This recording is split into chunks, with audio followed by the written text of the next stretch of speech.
Hey guys, Mav here. I'm going to be going over some interior mods that I've done over the past 5 years of owning the 4Runner.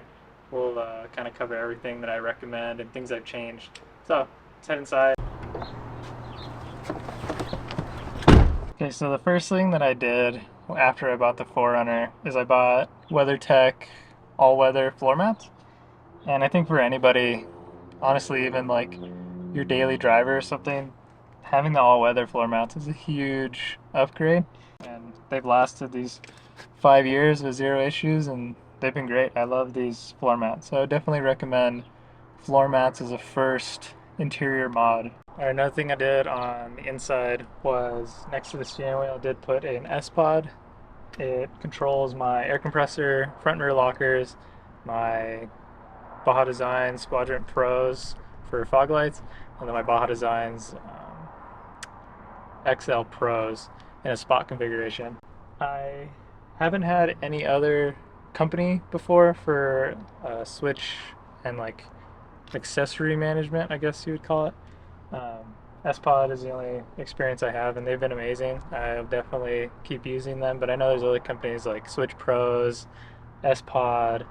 I think Airbnb has their own now. Even like, if you want to get real crazy, like Red Arc, they have their own. I also wanted to add underneath here, I have a Revelco anti-theft device. So I think it's like 600 bucks, 700 bucks, something. But you get this little key, like slot thing that plugs into the 4Runner, and it makes it so the vehicle cannot start without this plugged in. Like, this is just a huge security device because we put so much money into our rigs that you want to protect your investment. So to the right of the center console, I added this 3D printed cup holder. It actually fits my 32 or 28 ounce or 32 ounce Yeti water bottle in this one. And then this is like a more standard size. It has like a little foam holder on the side, but this was like 35 bucks on Etsy. I'll throw the link in for this one down below because I know everybody hates these shitty like pull out 90s cup holders that suck.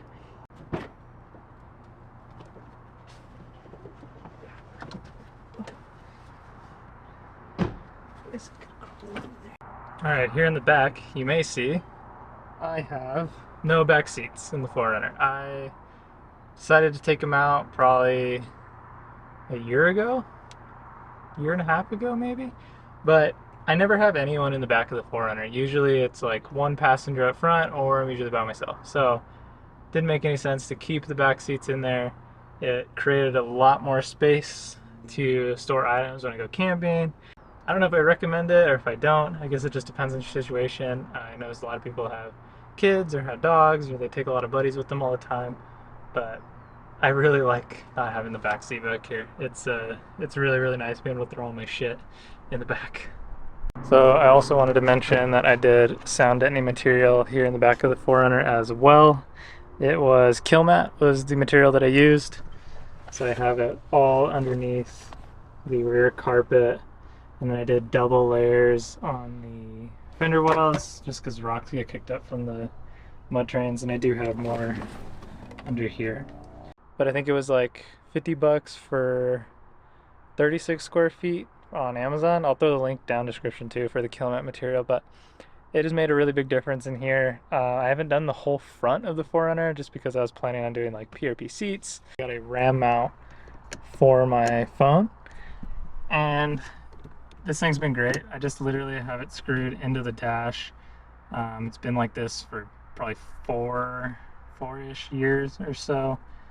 But it sucks because now Scarab Technologies has a like RAM mount that goes in here where the clock would be. My clock works, but I went to go change the time and I pushed the clock into the dash. So I just gotta get in there and pop it back in place. But at the time, there was nobody making RAM mount stuff for 3rd gens. So it would have been really nice to be able to have an actual dedicated spot, because these are just like mounted onto a ball, and then you can loosen this and adjust it kind of however you need. So it would have bbeen really nice at the time to get that from Scarab Technologies. It's also optoffroad.com if you want to find that. You can use MAVT4R for a discount. And then also on the inside, just did some LED lights up front, and then I did like a big one here that kind of doesn't fit correctly, but whatever. And in the rear, of course, I got one.